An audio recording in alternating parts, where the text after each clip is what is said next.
Hello and welcome back to Jesse's Vintage Garage, and this is a little bit off course compared to working on bikes right now, but this is a bike component. This is for the front end of the 68 Triumph Bonneville that we're working on, and we're going to be coming out with this video. Then when we're done and assembling the front end, of course that video will come out with this finished product here. What we got going on here is we want these springs to not get all rusty again inside the front end, and we didn't want to use paint because when the spring functions and squeezes, the paint might flake off, and I don't want that.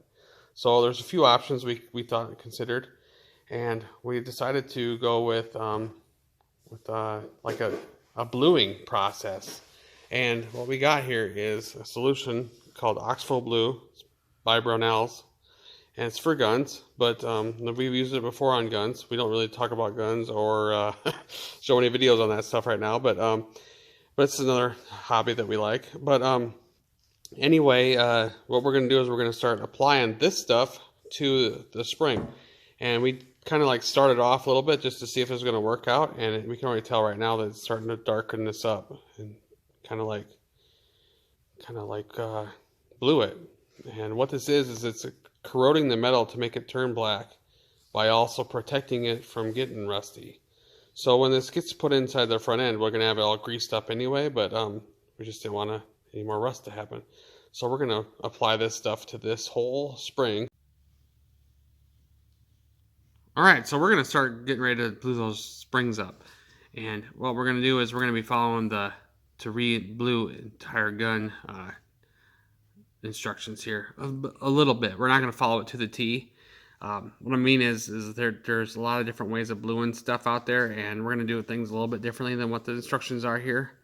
But anyways, I did do the number one step, which was brighten up the item, which says gun there, but item with abrasive, which I sandblasted the springs. And then we started the little area at the very top to see if this stuff was going to actually, how it was going to react with the spring, and it turned out good. You saw that.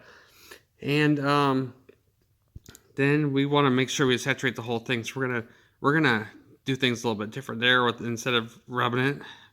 But we're going to turn around and like submerge it, I think. But otherwise, you can really get it good with rubbing it with a cotton swab or something. Anyway, then with other ways of doing cold bluing, they say to keep it wet, not let it dry, because it'll stop it. It'll corrode and get all funky looking. But what I'm going to do is I'm going to get it wet, get it the darkness that I want, and then I'm going to turn around and put oil on it so it can, finish and turn out really well. And then we'll get ready. We'll see that coming up here in a minute. So let's get started here. So we're gonna get ready here. We're gonna cheat a little bit. We're gonna put some of it. We're gonna put this stuff in this little container here, a little bit, a nice little amount that way it can cover the whole spring. And we're gonna lay the spring down in there and roll it back and forth until the whole thing's covered. It might go a little bit quicker than trying to do it with a Q-tip, one rung at a time. And we don't want to touch this stuff, so we got some gloves here, protective gloves, and then this one over here we're going to put the oil in, and then we'll just keep it moving around. Ready? Yeah.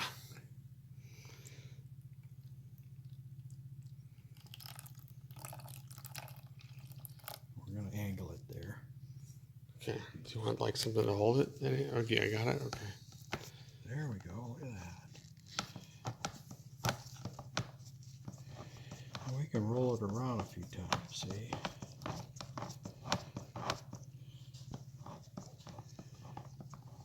I know that more coats than one helps. Yeah. Also, reading elsewhere that the more you apply or the more coats you apply, the darker it may get. So, but if that's not really what we care about, we just want to protect it's not it. a prime objective. Yeah, prime objective. Nice.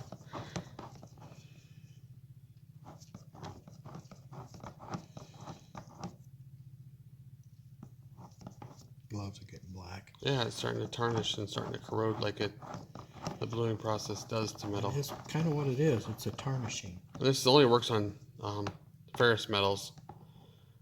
This will not work on any non-ferrous, which would be non-magnetic.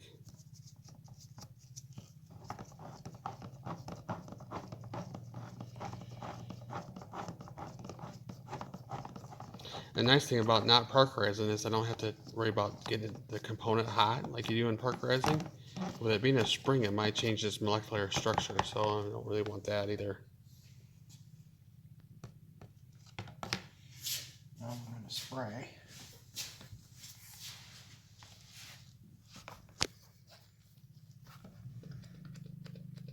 Maybe. I should have filled this up first. Just pour it in there, maybe? I don't know. There it goes.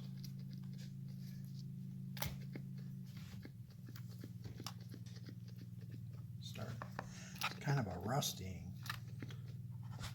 Yeah, it's got like a brown color to it. And it's got a lot of black going on there too, so. Maybe I just need to turn something there.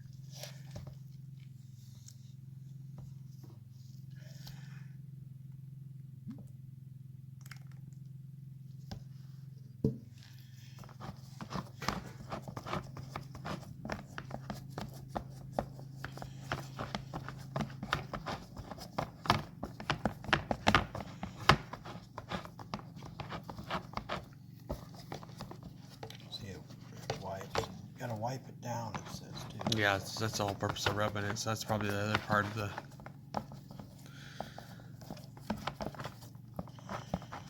Maybe just dipping it isn't the answer.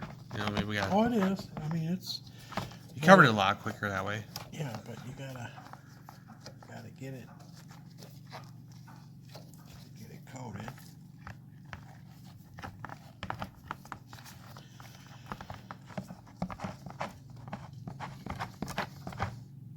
I think we're just gonna leave that sit there for a little bit.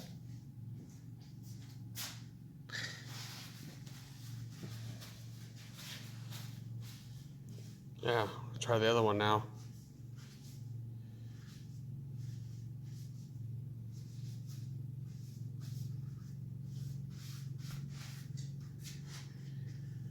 Okay.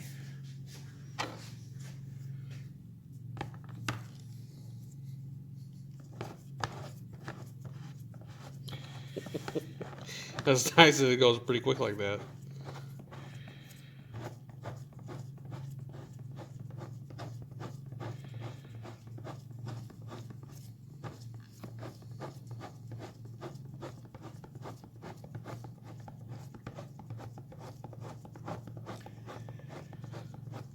Okay.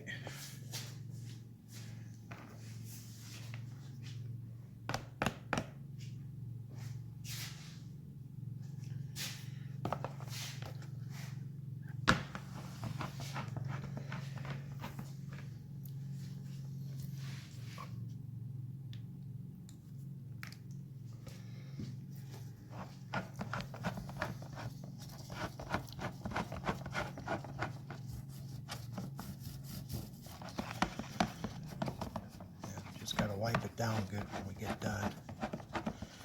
Yeah, I'll probably use a rag and some oil and stuff, right? And then just wipe it down with a rag. All right, we'll finish this up here and then we'll come back and do that next step. Whoops, there goes my rag, or my Glove? the glove. Yeah. I wanted to push it through here. Got caught. I want to rub the inside real good, see? Right, oh, I see what you're doing. Yeah, right.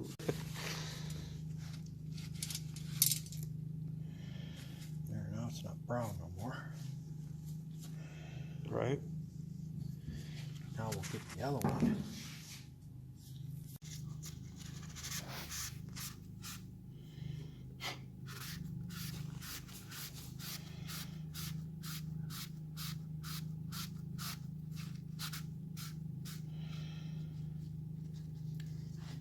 I wonder if I can squeeze that inside of there and do that.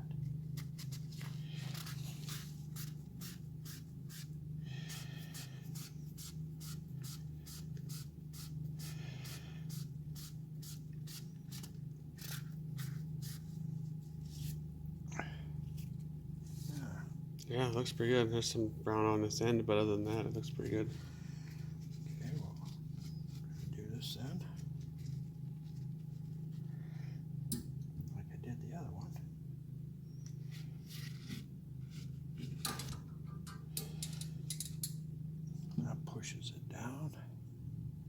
all dark. Look at Nice. All right. Well, we'll let it keep it. We'll keep coating it with oil or whatever for a little while yet, and then we'll come back and check it out. Our finished product here. All right, so we're going to submerge these springs in this oil and let it sit for a while. And what we're doing here is we're pretty much washing it off with the oil. We're washing off the phosphoric acid that's in this stuff. It's phosphoric acid, which makes it turn black, and then selenious acid, cupric, and nickel sulfate. It doesn't really talk about the oil and stuff here. I'm kind of adding all that, but I know we've done other bluing things before, and we had to use oil on it after we got done, and I just feel like I need to do it here. So this is kind of an experiment thing.